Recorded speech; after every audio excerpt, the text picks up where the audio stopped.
Welcome back to the Dad Edit, episode 17, The Year in Dad. This is lessons, lows, and wins worth celebrating. It's been a year in the world, in our homes and in our heads. As the calendar flips over, we're taking a moment to look back as dads, not with resolutions or with regrets, but with reflection. This episode is a year-end roundtable. You, the listener, do your reflections here. What were some of the small wins, the big shifts, the stuff that we survived that no one else saw? From parenting breakthroughs to moments of failure that became fuel, we're unpacking what this year has taught us, not just as men, but as fathers.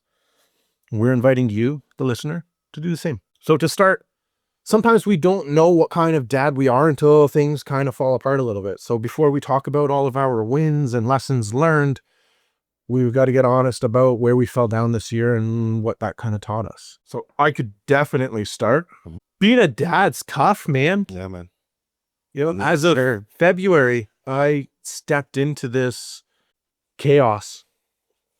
I've never felt something that sucked so much, that was so difficult, that caused me so much frustration, that equally, if not more, made me feel the most loved, Yes, sir. cared about, useful, gave me a whole sense of being as what fatherhood is. Like, holy fuck, y'all have been feeling this for years? Hey. This is the coolest thing I have ever experienced. I think I said in our earlier episodes, I feel blessed because, you know, I don't want to be a firefighter when I grow up or a police officer. I want to be a dad and a husband. And, you know, Nick has given me that opportunity. Yes. And boy, it is sick. It's so sick. But the whole thing's hard. Like this year, not even year yet, my first 9 months was tough. I've never been so challenged. What about you guys? Before I get too deep, I could probably have a whole episode just on that one question. For either of you, what part of fatherhood this year has felt the hardest? I'm going to be straight up. I'm going to be a little transparent. Communication. You know, sometimes you just get so focused and on goals and things for self, especially with me having young adults. They're not babies no more. I don't have to give them as much focus. So we're in those years of, okay, grind time for what we have in front of us, some goals that we've set for ourselves that we had to put on hold. So I just got some tunnel vision, right? And through that, it just lacked in communication in the home with my girls, even with my wife. That's never good, right? And communication is key. So I beat myself up. I was beating myself up, but I realized where I was lacking. But it was that avenue of just the way I brought the girls up, me and my wife, was to be big in transparency and communication. And I just locked in and I lost that, you know. But towards when I realized what was going on, certain things happened, I just had to pull back and back to the basics. And I'm thankful where I'm at right now. It's getting better, you know, ups and downs. We are all human, but yeah, the communication is getting back on track where it should be. We're having those conversations. Those awkward moments are less and less for me and my wife and for my beautiful daughters. So communication is where I was slipping, but you know, I'm gonna fight it out. I'm gonna get back up. Anything worth fighting for is worth having. So that's what it is right now. I'm really, really honing in on my communication skills with my girls and even at work, because I'm being placed in, I'm getting opportunities placed in front of me where I got to come out of my shell and speak up more. And when we're having those meetings, and I'm working on my communication life. What you, Jeff? What's felt tough this year as a father? It's been a big growth year. I started 2025 off at the bottom. So floundering, no direction, just no drive, feeling not my best. And it's been a lot of positives since then. A lot of hard work's been put in. Hell yeah. Just showing up for myself if I say I'm going to do something, actually doing it, whether I feel like doing it or not, just executing on what I've said, come up with a plan and just pull the trigger and you do it, you'll see a lot of growth just by showing up. Like we were talking about off air with the podcast, we laid out the groundwork. You just follow through that and you'll see the difference. I always have a hard time with paralysis through analysis, where I overanalyze the next 20 years of what this podcast is going to look like. And then once I get to the end, I almost feel like I did it. Now I don't got to do this anymore. That's fine. That's good. I've already looked at all the avenues and paths to take, and I wrote my choose your own ending book on podcasting. I'm good now. Yeah. I got that out of my system. But like you said too, fuck it. Let's just come up with a plan. Let's figure it out as we're going. It's good to have structure and things are thought out. Like we said in a previous episode, being present though and enjoying this process. Yeah. Like sitting here just talking to you guys is in itself of value. Even if it was shut the mics off, who cares? Like just to have these conversations. Yeah. Even if this podcast ended, I'd still want, like, can we all get together and just fucking chat? It's medicine, It right? feels therapeutic. Please. Is there a time this year where you guys felt most disconnected from your kid, from your partner, from yourself? I know for myself, especially the first few months of Lincoln being here, I felt disconnected from my partner. You know, not because we were in it, but we were both just trying to keep little man good, that we kind of forgot sometimes to stop and talk to each other to say, hey, how are you? Are you good? Where are you at mentally? I think it's especially important for our partners who go through much bigger hormonal changes than we do. Yeah. Not to discourage how fucking terrifying becoming a dad is, but I definitely lost myself a little bit, I think, at the beginning of this journey, and definitely lost contact with my partner a bit. I think right now we're kind of turning a corner, especially because he's a bit more active. It's her and I versus him. You know, it feels more like a partnership rather than her and I just trying to help him. Yeah, I felt a bit, disconnected from my household, and then, work's getting busy now. So I think with work picking up has helped me separate my stresses a bit, and it's almost made me more present. Being so busy at work, I have to be on point at home too. Yes. But yeah, I would say just raising a brand new human being has caused a bit of disconnect for me. And maybe because you're in that survival mode, you're just shutting everything off so that you can put all your effort into this being and trying to figure out what the fuck you're doing because you don't know. Maybe that's cause for some of my disconnection there. What are you, Ryan? I know you're talking communication. Is that kind of hand in hand with this question here? Are you feeling most disconnected from your kids or yourself during that communication time? Well, where we're all at in our lives, definitely with university starting for my middle child, my oldest having another youth. Everyone's so locked in their own little space, right? Yeah, we're a family. We have our home. This is what we protect. This is our sanctuary. But within that, we all, like I said, have individual goals. So having young adults and their drive, and they're just locked in to what they want for their future. So school has played a big part. Like I'm actually bettering myself with going back to school. So I'm locked in with that. My youngest is getting ready for college. My wife is locked in for furthering her career. So it's just all of us being so determined. And this is what we created, right? As children, for them to chase their dreams and everything. This is what we've created. So within that, it's just everyone's so locked in. At the beginning of this year, school starts, everyone's doing their thing. So I think that's also a contribute to the communication part, right? It's just that we're just so... Everyone was a bit disconnected. Just a bit disconnected. Which is tough, man. You're in a household full of adults. Yeah, man. Essentially, right? You are all independently moving through life. Yes. Yeah, that's tough in itself. Like that's got to be universe. You're all bettering yourselves through school. Yes. You're all trying to still work and bring in money to live. And I'm sure your kids have the thought of moving out someday. So they've got certain milestones to hit. Y'all are just locked in. Yeah, man. It's either part-time job, full-time school, right? Full-time job, part-time school. And that's the energy in the house right now. But through what we poured into this family, all of us, even my kids, what they've poured in, because everyone has a part to do. We touch base and we speak it out, like what's going on. Like, man, we're not taking the time for each other. Daddy, you seem a little bit more distant. Like, we're not having those, those monthly going to the movies or sit downs, or it's just everyone's locked in. But one of us through that states it out loud, like, hey guys, what's going on here?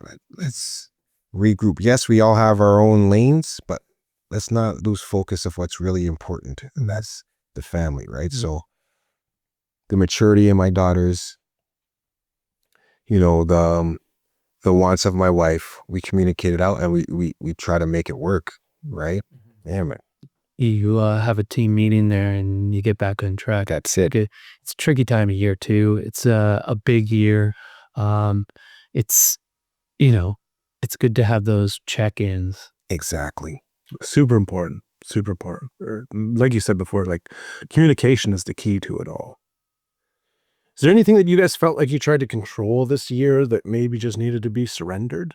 Oh, I like that. Oh, wow. Something that I can definitely speak to is trying to control my girls' emotions, and not understanding, like we talked about before, we're both going through this new parent thing ourselves. And, seeing something from an outside and offering advice or trying to correct something, more often than not, wasn't needed. What was needed was her to understand that she's safe in how she's feeling and to be understood in how she's feeling, rather than me try to fix it. Right. I think we talked before, we all came to the realization that we need to listen more than try to fix things. That's definitely something that I've, tried to control, and I should have just surrendered. Yeah. I should have, done a better job this year at listening to her needs, and leaving it there. Yes. Like you said, you do with your partner. She says, do you want advice right now, or do you just need to listen? Do you need me to listen? I just instantly jumped. She probably wants my advice, so I'll offer it. It never works out in my favor, right? But that's definitely something that I've more recently come to the conclusion of, and I'm trying to fix desperately, which I think will greatly improve my life in the future if I can do that. Yeah, sometimes it's not about the answers, it's about the support. Mm-hmm. Yeah, brother. Sometimes an open ear can heal or solve many things than an open mouth. For me this year, surrendering, let's see how I can put this, not trying to control everything, just letting go, being open to whatever comes. Stop trying to hold on to this way of living, like Setting a certain expectation. I don't want to, like being stuck. For example, work. This is work. I show up, I do my work, I leave. This is it. I'm going to force it to be that. Mm-hmm. Not being open to growth and learning, professional development. Letting go of that box a little bit and relaxing has caused me let some of that stress go away, and just being open. Yeah. And I show up, whatever happens that day, I'll just, It makes sense. I can see it in your, sorry to interrupt, I can see it in your body language. Like, as you're explaining this and you're articulating the thought, like you're talking about work and you're getting tense about it. And then when you say, I let go of this expectation, like your whole body just like relieved. Different meaning is different. Like I can see just switching your mindset there not trying to control every single aspect of what's going on and saying, how you guys enjoy life? Like, how are you going to enjoy life trying to be the pilot of everything, man? Sometimes you just want to be in the passenger side and enjoy the ambiance, you know, it's hard to see what's on the road, man. They can't control everything. Leave that to him, if anything. Do you? Yeah. Yeah, man. yeah, sir, I didn't mean to No, that I could just physically see that shit. that's it. And that in every aspect of life. So stop being afraid, letting go of that hold on what is and just being open to what could be.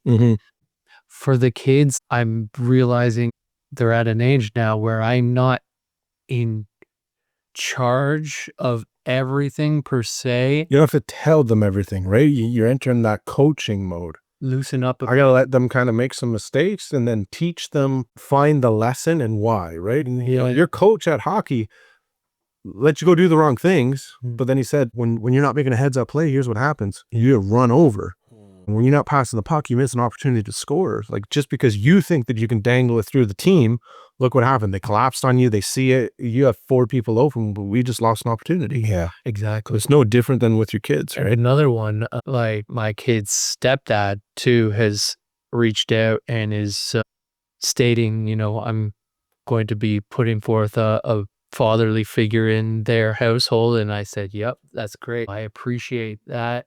And instead of controlling everything, being open to, I don't know how to explain this. No, you're explaining it exactly. It's a intense feeling. And that's been a lot this year. Just every aspect, work, relationship, kids, co-parent, housing, everything. Patience, letting go of my expectations of what it should be, loosening up, and it's maturity, right? being open to whatever. Growth within itself, brother. Yeah, man. I like that. I love it. I love it. There's no real school for parenting. It doesn't come with certificates, but it gives you clues that you're on the right track. Yeah, man. What are some hard-won lessons that we're taking away from this year, and how did we learn them? Something I can start off with is, a lesson from my 9-month-old kid is patience. Patience, and I think kind of like what you were just hinting at is that I don't need to be frustrated out of things that I can't control. I find myself as early as yesterday. He's whining. He's not sleeping. He won't nap.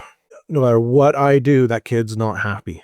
He's teething. I don't know what it is to shed a new set of teeth, to bust through the gums, and I don't know what kind of pain. I get a cavity in my head hurts, and I'm a baby and I don't want to go to work.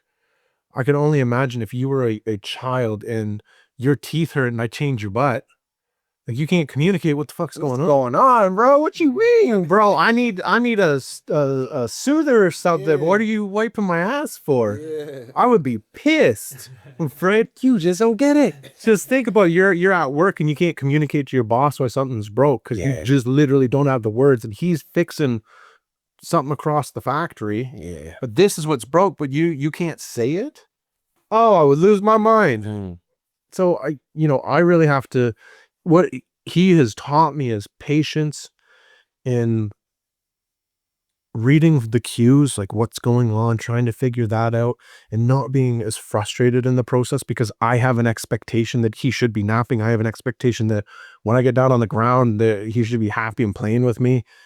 Letting go of these things that I can't control because he's a baby, 9 months old. He can't say nothing. He can't express himself. That's been a big lesson for me. And it's really opened up my realization of how frustrated I can get, how quickly I can lose my patience.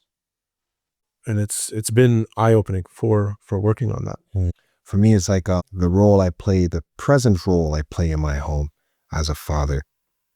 Nothing's worth what I've built and poured into all these years. Nothing's worth it. Sacrificing that? Nothing is, nothing's worth losing what I've built. Right. That's what I meant to say. Right, I got you. You know what I'm saying? And putting self before everything I've built at this time of my life right now is not where I need to be. I still need to be focused and honed in to what's best for these girls that God's blessed me with, my wife that God's blessed me with.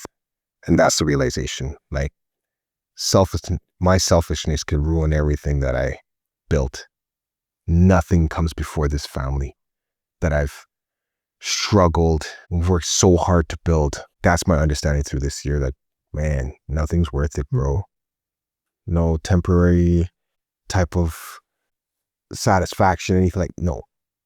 Stay focused on what you've built, brother, and see it through right till the end. Yeah, man, that's something I've really, really, really touched base with this year, with some things I've gone through, real life shit. Yeah, man. Big lessons this year. Yeah, man. Jeff, what about you? What's something, or if anything, that your kids have maybe taught you without even trying to, just through your interactions with them? Taught me not to worry so much. Like, the foundation has been built, and then seeing them become people in the world and interacting with friends in a more social, like, my son's going into high school. I'm not worried at all. He's got a life plan built out that he came up with, that he's excited to go and just execute now. Well, I'm not worried. His choice in friends, his motivation, like, I'm not worried at all. Those are traits of what you call a leader right there. Right. Oh yeah, no, he's already honed in on what he wants, and to the point where you're so comfortable. Yeah. It's such a big transition, like from elementary school to high school. That's a big transition, It's huge, and he's just ready for it. That's like, he's not afraid. Leader, not a follower. So they've taught me not to worry anymore, That's so cool. because I'm like, what if this? What if that? No, they're good kids, and they've got support to go live the best life they can, and I'm proud. Dad, you did a great job. You're doing a great job, and this is what it is. It's the reflection of what you've poured into them, bro. Love that. What is a old version? I don't have an old version yet. We're recording my old version. What is an old version of fatherhood that you are actively outgrowing? Who are you in your 20s that you aren't in your 30s as a parent, or who are you in your 30s that you aren't going into your 40s as a parent? I want to say kind of along the same lines of what he just said, like the worrisome father, because I'm seeing the fruits of my labor right now. So a lot of things that we tried to avoid and worried about that from outside that would influence our kids and everything, I'm not worried about that no more, because of what the standards that me and my wife built, and I'm enjoying the fruits of my labor. I'm not worried about friends influencing my girls, because they're the ones influencing their friends, right? So I'm at the point in my life where I get to see these young adults do great things. So I'm not worried. I'm actually thankful for the standards that me and my wife set in our household, and we're observing it now. It's a great feeling. And a great feeling when you know that your kids are a lifeline to another kid. Their energy helps others. Whatever light they touch, whatever light they have within themselves, when they're going out into the world and they're interacting, it's leaving a positive footprint, to the point where their friends know that they're the pillar of where they may lack. Azaria, like, I'm going through, like, bro, you know how that is a blessed feeling when this child comes home as like such and such is going through this, but this is what I told her. I invited her to church. Like, you are awesome. So like, I'm just reaping right now what was sown. Yeah. So that's what my kids are doing for me right now. It's my time of reflection on what they're doing in the world, and I can reflect on what we did for them, and it's great. Yeah, man. And you, Jeff, what is a old version of fatherhood that you are actively outgrowing? Your 20s fatherhood versus your 30s fatherhood. Yeah, I had something good for it. I forgot. No, but I can't follow that. That's a good one, Brian. But That's good. Think on it. I mean, you can't, like, the world's always changing.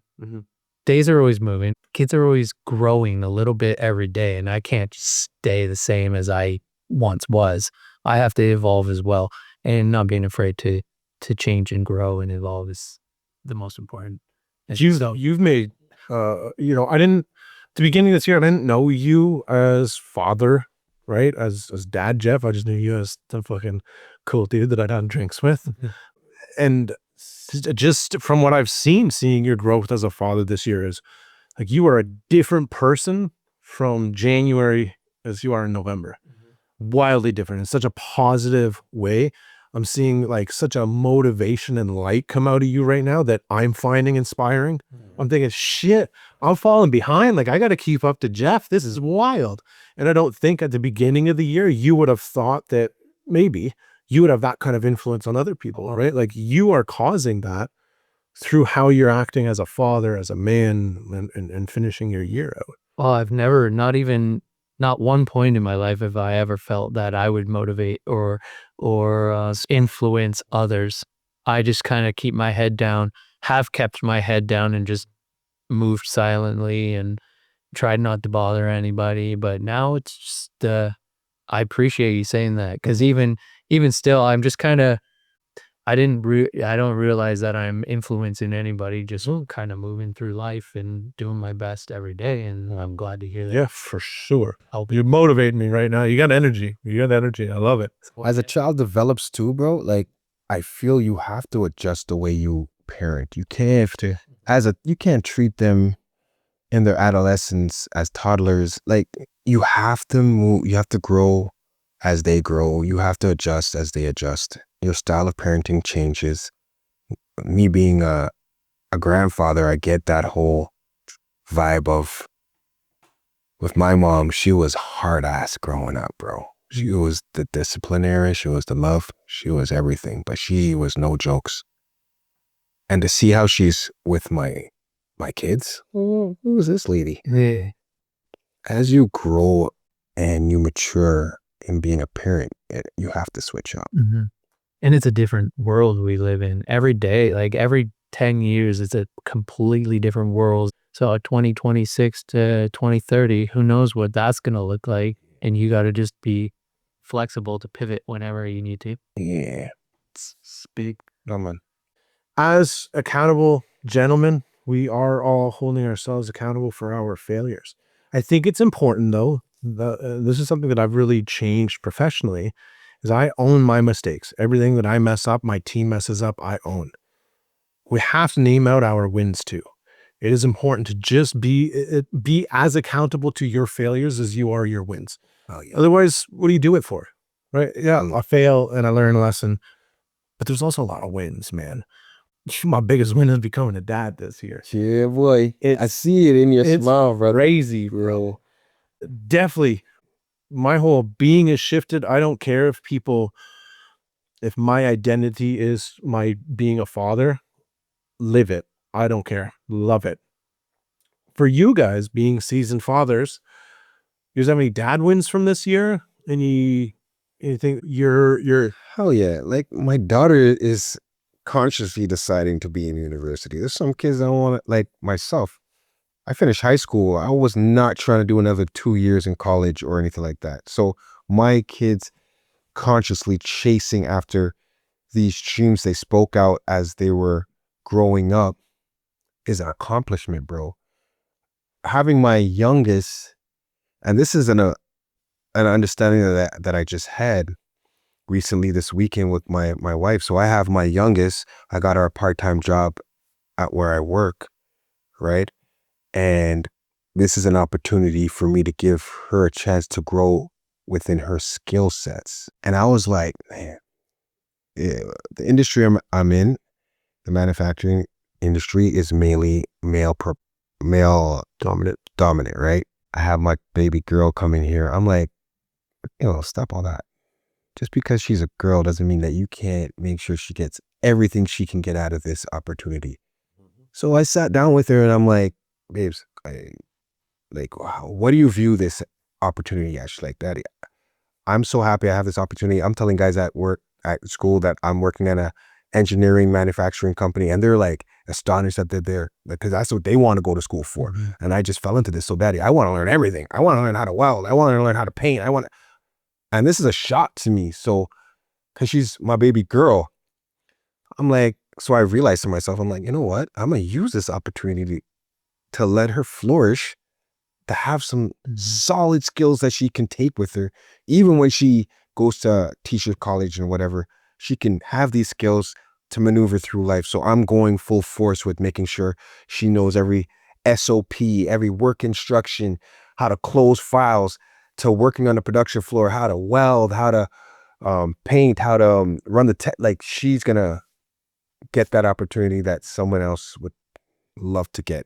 So much exposure to things that she would otherwise not be in front of. And, you know, just to kind of tie this back to lessons learned, allowing someone to explore curiosity is a growth multiplier. Yes. You know, one of the biggest lessons I've learned this year is by not hovering over my kid, by letting him just roam around, make sure he's safe, let him pull himself up, let him fall down, let him bang his head and have a big boo-hoo, but being there to support him, his development tenfold than if I'm just sitting there coddling him, holding him so he's not going to get hurt, and making sure that everything is perfect and that everything is stable. Allowing your daughter that. You're curious about that? Let me show you. You want to learn? No problem. Does it have anything to do with you being a teacher? Fuck no. But you are going to learn problems and be in front of situations that you are comfortable with that you don't know, that you're going to have to leverage into your wherever you go. Yeah. Just exposing her to other types of people, other ways of thinking, other people's training. Yes. As a teacher, I think that that's tenfold valuable. That's what she's going into. Yeah, she wants to become a teacher. Yeah. Everyone learns differently. Yeah. Everyone gets different strokes, right? The way that I make you feel good about what you do is different from how I make Jeff feel, right? So you may not want to be told you're doing a good job because I know I am. That's fine. You want to work collaboratively. Whereas maybe Jeff doesn't care about working collaboratively, but tell me I'm doing a good job. Yeah. You know what I mean? Yeah. So just having her exposed to all that is a big win, man. Oh yeah. That's huge. It feels like a big win, bro. Like I said, I had that comment with my wife, which is encouragement. Like, I know you always wanted a boy, but that's your little girl when she's ready to go. So don't block her. And I'm like, you know what? I'm going to embrace this for real and just let her fly, bro. And that's a big win for me just to see she's so eager to, one, learn what daddy spent his whole career doing and, you know, and two, just to see her, like you said, that curiosity just to take things in and hopefully she learns some transferable skills and it helps her level up in life, you know? Yeah, absolutely will. Jeff, what about you? What's a dad win from this year that maybe no one's noticed, but means a lot to you? My personal growth has been a dad win because everything is just, every aspect is going better because I'm better. That's it. Pure. Yeah. Really is. Simple and sweet. I mean, you've referenced it back many times in our episodes. You know, you see that your kids are seeing your change, and like I haven't as a father yet gone through, you know, a dark time where it's reflected with him, and a positive time, and seeing the difference. But it must feel good knowing that, you know, your kids also have a sigh of relief now, knowing like dad's good, right?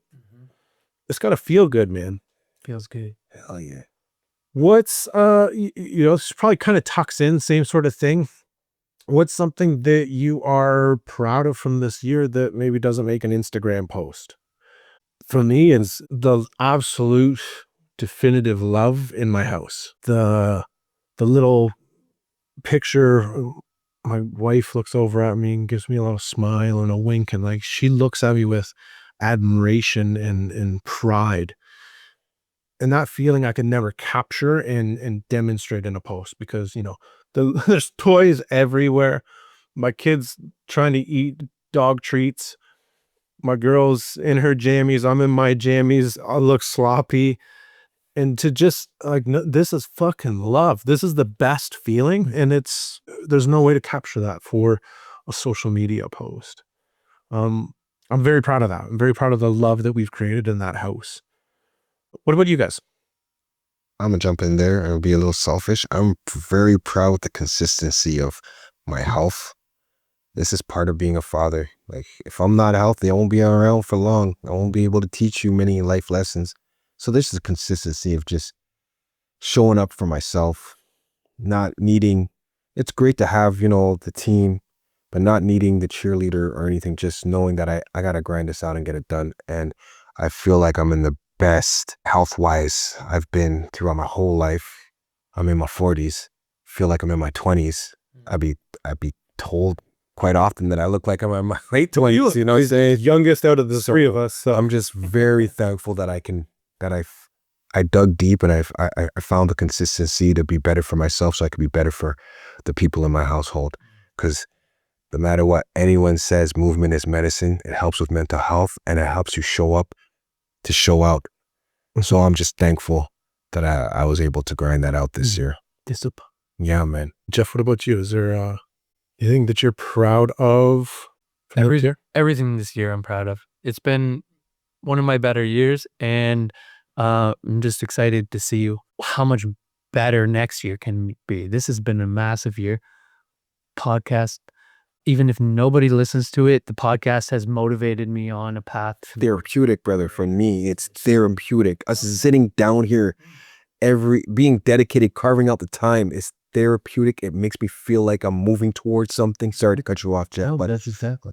I'm vibing what you said there. It's just like this year has been big just for this alone, the consistency in this. Yeah, man. Sitting at the kitchen table here is nothing special. We have 120 listeners, but man, like that's branching off into all these different areas of life where like I'm eating healthy. Like I feel bad when I eat not healthy. I'm thinking about like, how do I stabilize finances? How do I grow in all areas? Like there's just nothing. It's been a good year, and next year is going to be even better. Hey, 2026 is our year. Well, Getting know it's our year. I'm telling you. We're going into it ready. Last year, I just kind of fumbled into the year. This year, we're ready to go. I do want to say to the listener out there, we want to go into 2026 with you. Hell yeah. Join up, get into the community, reach out to us, make contact. We're all friendly guys. You can reach out to our Dad Edit Instagram. We want a community going into 2026, and I think that we're going to be pushing hard for that community next year. So I'm proud of what we've done, where we're at. Like Ryan said, like just to have a sit down with some folks and have a bit of a structure to what you want to chat about. Like let's bring up a topic. I think that there's a lot of value. I could see in the future, maybe the community grows and there's an opportunity for us and community members to jump into a Zoom call and just, have a podcast with some of the listeners almost. Anything you guys want to add before we wrap up there? This is healthy, man. Get yourself into a community. It's so positive. It drives you. It holds you accountable. It helps you think outside the box. So I say this, we welcome all to join this great thing that we're carving out, just for self. Yeah, man. We're building this together. That's it. With you as the listener, 100%. If you are listening on Spotify, YouTube, any of the other podcast platforms, drop a comment. What's one dad win you're celebrating this year? Big or small? Yeah. Leave a comment, like the post, share this post. Again, it's something that's very small for you, but it helps us out tremendously. It means the world if we can get this podcast into the hands of other people that are like us, just everyday guys trying to navigate fatherhood, trying to navigate self-growth and be better men every day. You can follow us on Instagram and Threads at the Dad Edit Podcast, on X at the Dad Edit, and on TikTok at the.dadedit.podca. Being a dad doesn't come with a year-end bonus or gold stars, but you still have to show up. You're stretched, you stumble, but you stayed in it. And that is worth celebrating. This is the Dad Edit. If this episode helped you guys look back with grace, send it to a fellow dad. Drop us a review. And let's keep growing into the fathers our kids actually need. We is all we got. Thank you guys.